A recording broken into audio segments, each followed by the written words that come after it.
Assalamualaikum warahmatullahi wabarakatuh. Bulan Ramadan, bulan penuh nikmat. Banyak taruna pergi mengaji. Karena menjawab salamnya sudah semangat, tidak perlu diulangi sekali lagi. Alhamdulillahillazi hadana li hadza wa ma kunna linahtadiya laula an hadanallah. Asyhadu an la ilaha illallah wa asyhadu anna Muhammadar Rasulullah. Bersyukur kita kepada Allah karena hari ini banyak nikmat yang Allah berikan kepada kita. Banyak orang baru lahir sudah wafat. Bahkan ada yang gugur dalam kandungan. Ada yang harus kemoterapi, cuci darah, dipasang ring, masuk ruang ICU. Bahkan ada pula yang hari ini harus diantar ke liang kubur karena hari ini hari terakhirnya di dunia. Untuk itu bersyukur dengan mengucapkan Alhamdulillahirabbil alamin. Salawat dan salam kepada Rasulullah SAW yang telah membawa umatnya, kita semua dari alam jahiliyah, di mana ketika beliau lahir anak perempuan dikubur dulu. Orang menyembah berhala, manusia diperjualbelikan sebagai budak. Tapi Islam membebaskan perbudakan. Islam memuliakan kaum perempuan. Untuk itu, marilah kita berselawat kepada Rasulullah Sallallahu Alaihi Wasallam. Allahumma sholli ala Sayyidina Muhammad. Yang saya hormati Bapak Kepala BPSDM, Bapak Ibu Kurniawan, serta jajaran Pak Ses, Pak Ilham, para pimpinan GI, para ibu, para istri, pimpinan, para taruna sekalian. Apa kabar hari ini? Alhamdulillah. Untuk itu, Bapak sekalian, hari ini senang sekali bisa hadir di BPSDM ini berhadapan dengan calon-calon pemimpin Kumham ke depan. Amin. Dari wajahnya ada calon presiden, ada calon wakil presiden, ada calon dirjen imigrasi, ada calon dirjen pengayoman, ada calon kepala BPSDM. Amin. Untuk itu hari ini di bulan Ramadan tentu saja topik yang disampaikan panitia kepada saya membangun daya tahan kepribadian seorang mukmin. Ada apa dengan daya tahan sekarang? Banyak sekarang anak-anak ranking, betul nggak? Juara, cantik, putih, tinggi, tetapi culun dan cupu. Jalan melambai. Padahal laki-laki. Kenapa? Karena ternyata selama ini kita sibuk mengasah akademik saja. Ranking juara, tetapi lupa dengan mental, lupa dengan fisik. Makanya bulan Ramadan ini adalah bulan yang juga mengasah mental kita, spiritual kita. Ada sebuah penelitian di Stanford University tentang anak-anak TK. Anak-anak TK ini dikatakan gurunya, anak-anak, siapa yang bertahan? Ini ibu kasih permen coklat, marshmallow. Siapa yang bertahan sampai nanti waktunya tiba, tidak memakan permen coklat ini, maka ibu guru akan tambah lagi. Diamati dari ruang kaca. Banyak anak-anak yang gak sabar, ada yang pura-pura tidur, ada yang pura-pura nahan diri, ada yang gak sabar langsung makan. Dan beberapa belas tahun kemudian anak-anak tersebut dicek kembali. Ternyata apa yang terjadi?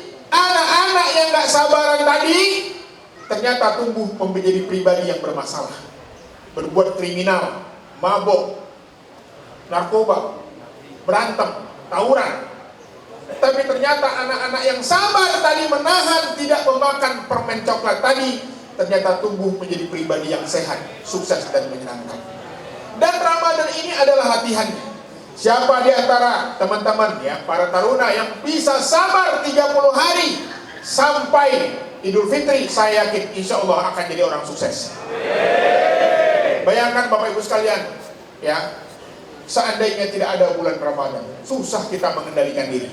Dan Ramadan ini bayangkan, luar biasa, yang perutnya biasanya gembung sekarang kempes. Yang biasanya makan yang berlebihan, sekarang gula darahnya menurun. Terhindar dari diabetes. Dan ini tentu saja luar biasa bagaimana Allah mendesain, ya, mendesain manusia ini. Ada bulan-bulan di mana dia harus berkontemplasi. Dan Ramadan adalah salah satu tempat yang luar biasa. Dan ini tidak dapat pada agama lain. Di bulan ini kita mengasah kekompakan. Kalau ada di antara kita selama ini sibuk mengejar individualis, juara sendiri, tidak memikirkan orang lain, tidak punya empati. Dan di bulan Ramadan ini kita diminta untuk berempati. Tadi Pak saya sudah menunjukkan bahwa besok akan ada gerakan turun ke bawah, membagi bantuan. Ini adalah cara kita perguruan tinggi melakukan tridharma. Apa tujuannya? Supaya kita punya empati. Karena banyak orang-orang yang belajar di perguruan tinggi seperti di Menara Gading.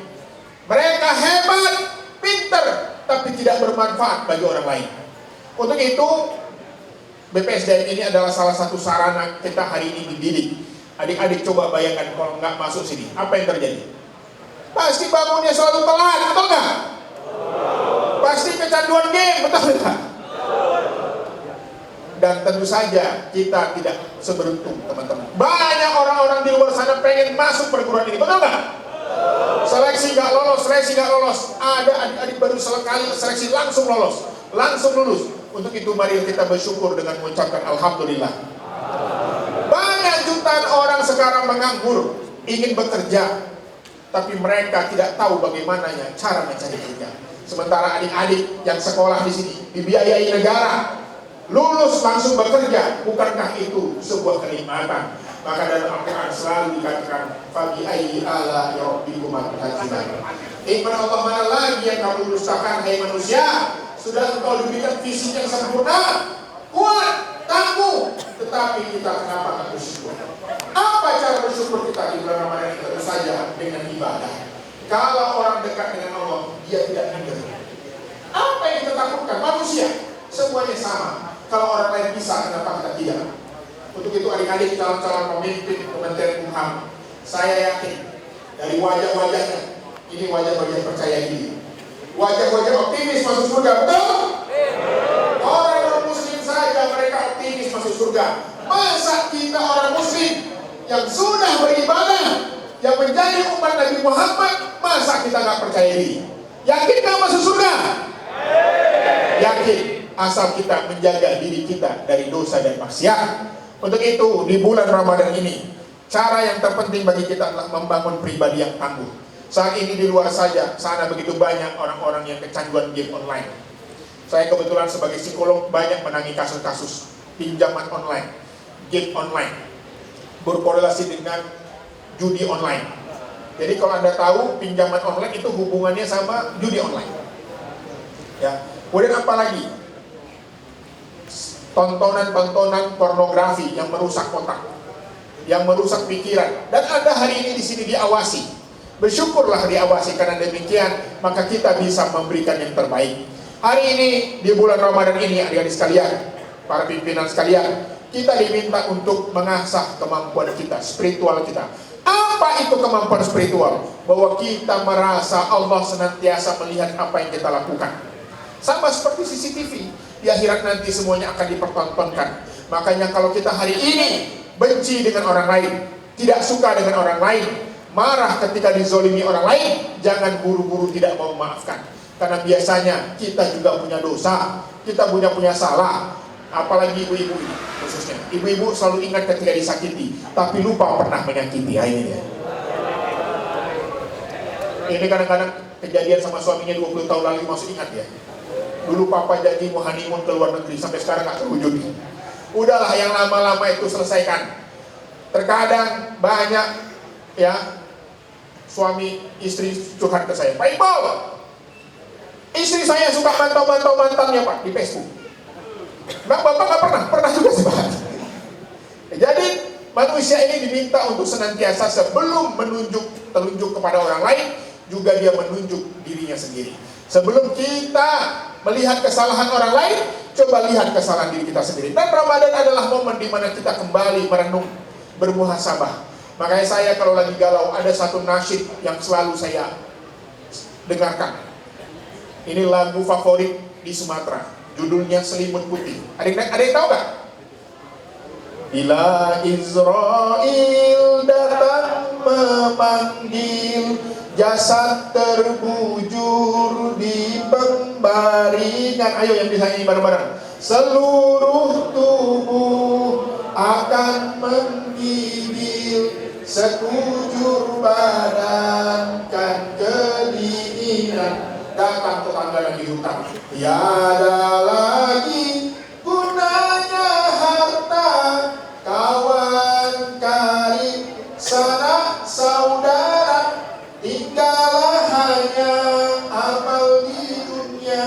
itulah nanti pembela kita. Ini adalah nasib yang luar biasa, mengingatkan kita bahwa sesungguhnya gak ada apa-apanya kita. Apa yang mau kita banggakan? Semuanya akan kembali ke tanah, akan dimakan cacing tanah. Tinggallah apa? Nama baik. Tinggallah apa? Budi baik. Maka untuk itu di bulan Ramadan ini, marilah kita menjalin silaturahim. Kepada siapa? Orang-orang yang pernah membantu kita. Adik-adik, siapa yang pernah mengenalkan pertama ada Politeknik Imigrasi? Siapa yang mengenalkan pertama, yang membantu kita, mengantar kita, mengurus daftar? Bisa jadi dialah orang yang berjasa dalam hidup kita. Makanya ada pantunnya, pisang emas bawa berlayar, masak sebiji di dalam peti. Hutang emas dapat dibayar, hutang budi dibawa mati. Kalau hari ini kita ingat mantan atasan kita, mantan bawahan kita, orang yang pernah membantu uang kuliah kita, ingatlah mereka. Di mana mereka sekarang? Balaslah budi baiknya, karena tanpa mereka, tanpa jalan mereka, kita tidak bisa berdiri di sini. Saya punya teman seorang jenderal bintang 2, sampai sekarang dia penasaran, kenapa bang? Ada satu security sebuah hotel yang pernah ketika saya daftar taruna, yang mau meminjamkan tempat kosnya menampung saya. Dan sekarang saya sudah bintang 2 Kopassus. Saya pengen cari dia, gak ketemu. Penasaran dia. Kenapa? Karena dia ingin mengamalkan sebuah pantun, Pulau Pandan jauh di tengah, di balik pulau si angsa 2. Hancur badan di kandung tanah, budi yang baik dikenang jua. Untuk itu hari ini, jangankan orang lain, apalagi orang tua kita yang membesarkan kita. Banyak sekarang ibu-ibu pergi, sudah tua, pergi ke toko handphone. Dia bertanya, Pak, toko handphone, tolong HP saya rusak. Kenapa rusak? Ini bagus, kok gak berdering? Kok anak saya tidak pernah menelpon saya? Jangan-jangan HP saya rusak. Banyak anak-anak sekarang lupa dengan orang tuanya. Setelah dia menikah, dia lupa dengan keluarga besarnya. Dia sibuk sangat dengan anak dan istrinya.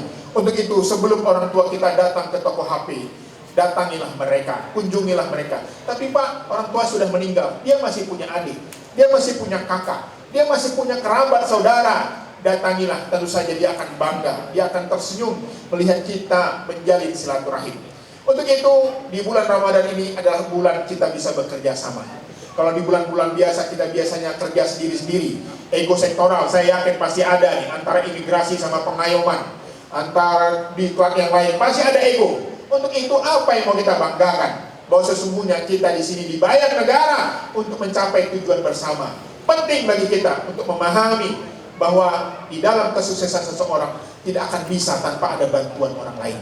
Walaupun hari ini ada berbeda imigrasi, ada pengayoman, ada diklat yang lain, kerjasama.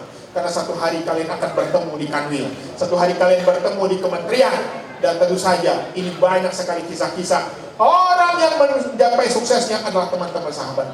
Ada seorang pendiri media sosial, dia bertemu dengan temannya yang mengingatkan dia bahwa ketika kuliah bajunya kebalik. Bro, baju lu salah tuh kebalik. Dibenerin sama dia. Dan orang itulah yang diangkatnya menjadi CEO-nya, karena orang ini dianggap berjasa dalam hidupnya. Lalu siapa istrinya yang dia sayangi? Orang yang pernah sama ngantri-ngantri ke sebuah acara, dan orang itu mau ngajak ngobrol dengan dia, dan obrolan itu bersambung menjadi sebuah silaturahim. Jadi dalam hidup ini tidak ada kesuksesan karena kehebatan pribadi. Kehidupan ini sukses karena kita memiliki kerjasama, memiliki informasi, koneksi. Dan ini tentu saja jangan sampai taruna sekalian mengalami apa yang dikatakan seperti kata dalam Al-Qur'an. Kita merasa hebat di sini, tetapi tidak punya nyali ketika ditempatkan di luar sana. Untuk itu, nanti kalau teman-teman sudah lulus, tetap jalin komunikasi. Bukan hanya satu angkatan, lintas organisasi. Dan itu menjadi networking yang luar biasa. Untuk itu, pada momen Ramadan ini, marilah kita tingkatkan IQ kita dengan banyak membaca. Tapi jangan lupa dengan kecerdasan emosi kita. Banyaklah berbagi. Karena sekarang banyak sekali orang bunuh diri. Ini fenomena. Kemarin sekeluarga di Jakarta Utara bunuh diri lompat sekeluarga. Di Malang seorang guru bunuh diri sama anak karena pinjaman online. Dan banyak orang gak bahagia. Untuk itu hari ini kita harus menjadikan Ramadan ini sebagai momen kebahagiaan kita. Apa yang membuat kita bahagia? Bukan hanya diberi. Yang ini saya kasih tahu. Tidak ada sejarahnya orang dibangun nama jalannya, dibangun patungnya, dibangun nama gedung, karena paling banyak meminta proposal selama hidup. Rata-rata adalah orang yang memberi, bukan yang meminta-minta. Siapa Jenderal Sudirman? Siapa Jenderal Polisi Hukum? Siapa Jaksa Bahrudin Lopa? Siapa Hakim Artijo? Kenapa mereka dikenal? Karena integritasnya. Karena mereka memberi sepanjang hidupnya, bukan meminta dan menerima. Untuk itu, marilah bulan Ramadan ini kita kembali juga mengingat keteladanan dari Rasulullah SAW. Nabi Muhammad ini tidak pernah membangun istana dari emas, tidak pernah membangun menara yang tinggi menjulang, tapi cahayanya sampai ke gandul, sampai ke seluruh penjuru di dunia. Karena apa? Karena akhlak yang mulia. Apa yang dikenal orang dari Rasulullah SAW? Di zaman Rasulullah tidak banyak orang masuk Islam karena pedang, tapi orang masuk Islam karena akhlaknya, karena kejujurannya, karena lemah lembutnya. Untuk itu akhlak ini luar biasa mahalnya. Hari ini adik-adik nanti yang sudah lulus ingin menikah, carilah yang akhlaknya baik. Apa ciri-ciri yang akhlak baik? Sabar. Punya istri sabar itu luar biasa. Betul tak kalau orang pimpinan ini? Masya Allah, kalau ibunya sabar, bapaknya perlu disabarkan. Tapi kalau istrinya nggak sabar, bapak-bapak nanti nggak sabar lagi. Karena kesabaran itu menular. Ya, saya dulu kalau menikah bingung nyari jodoh. Saya tanya, siapa yang paling sabar ya? Alhamdulillah dapat istri yang sabar itu luar biasa. Kekurangan dia tetap tersenyum, kelebihan dia pun tetap tersenyum. Karena sesungguhnya kesabaran ini adalah sifat yang diajarkan Islam. Bagaimana kita mampu menahan diri dari hawa nafsu. Ingin membeli barang mewah, ingin membeli tidak sesuai dengan kemampuan.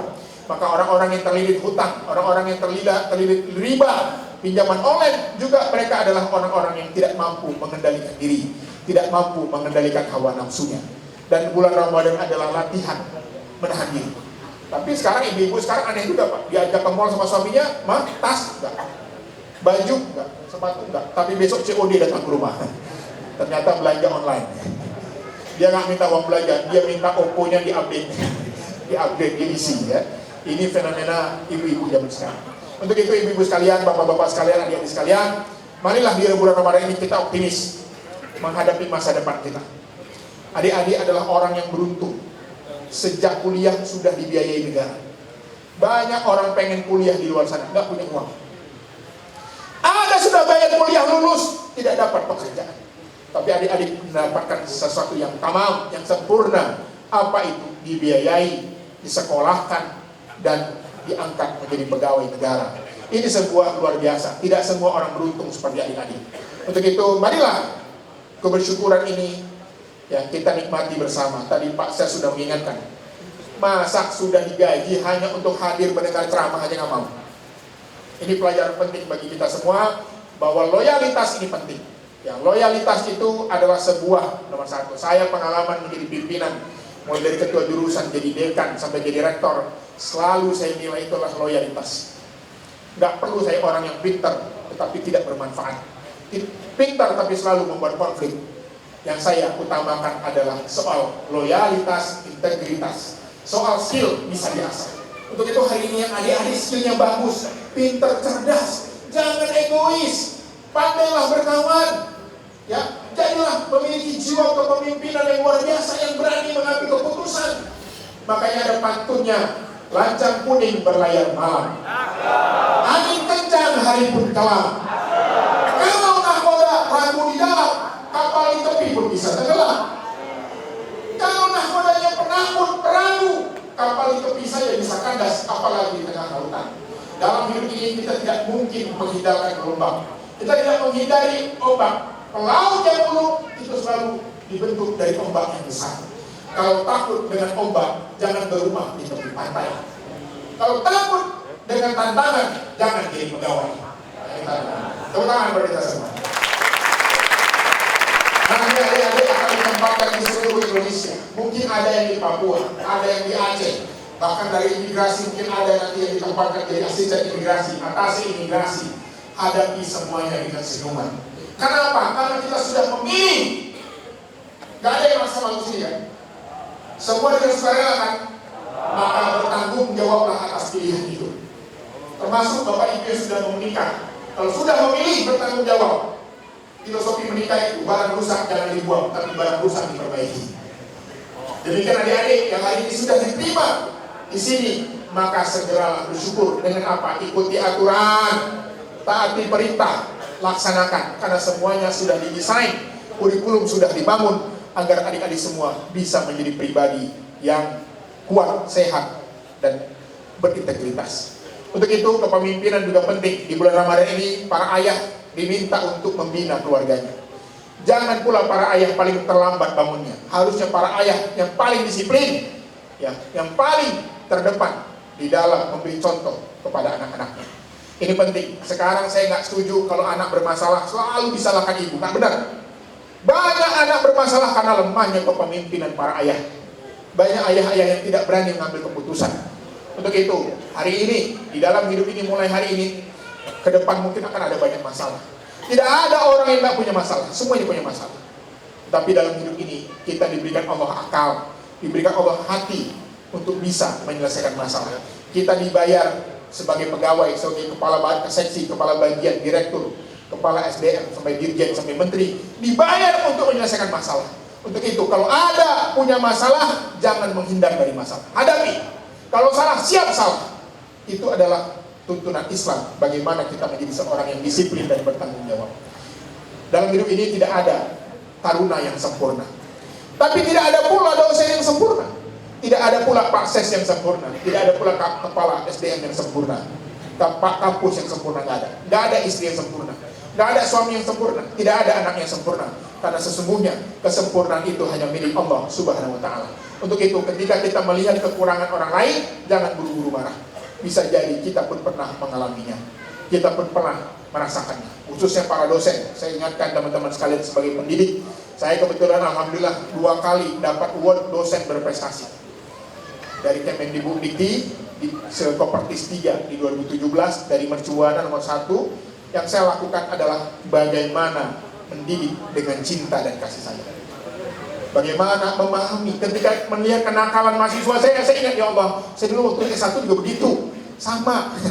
Cuman bagaimana pelan-pelan membimbingnya, memberikan jalan. Ya, karena bisa jadi para taruna ini juga punya masalah.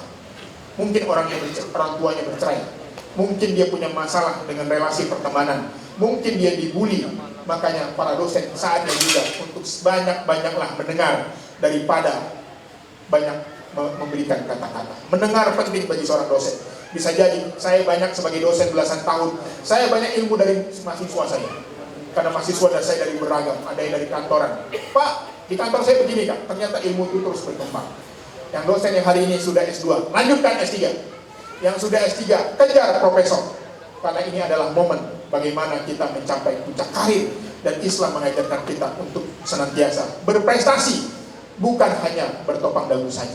Harusnya kita yang rajin sholat, yang rajin ke masjid, yang rajin puasa sunnah dan wajib, kitalah orang yang paling menyenangkan bagi orang lain. Jangan sampai nanti kita yang paling rajin sholat, kita paling dibenci, kita paling suka berantem, kita yang tidak bisa bekerja sama. Islam kenapa menyuruh kita bersolat berjamaah? Supaya kita bekerja sama. Ini penting. Saya kira demikian yang dapat saya sampaikan. Saya mohon maaf karena ada cara lagi yang harus saya ikuti di kampus saya. Sungguh indah bunga selasi. Enak orang Betawi ya. Orang Betawi itu kalau mau cantik gak perlu ke salon, cukup pantun. Sungguh indah bunga selasi, enak dimasukkan ke dalam masakan. Saya mengucapkan terima kasih atas acara buka bersama yang sangat berkesan. Makan kentang di tepi sawah. Makanya jangan sampai jatuh. Wabillahi taufiq wal hidayah. Wassalamualaikum warahmatullahi wabarakatuh.